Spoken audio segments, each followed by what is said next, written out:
Ayun, paanda na tayo ng AHU1, AHU2, chiller 1, chiller 2 at pump 1. At syempre at fan motor. Gagamitan pa rin ng safety gloves para kahit paano may protection sa kamay. Mag short circuit man ng mga selector switch, basta-basta makukuryente. Pump 1 sa secondary switch. Itinda ko muna ang kanyang delta.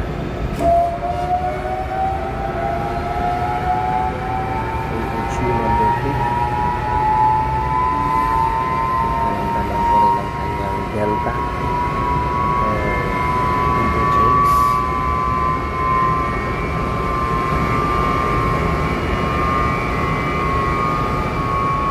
Sigurado at safe na lahat.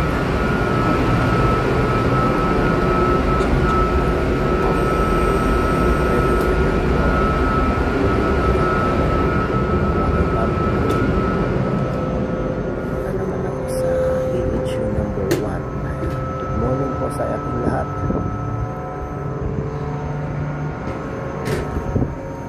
Ako lang yung AHU number 1. Galing ko ang fan motor.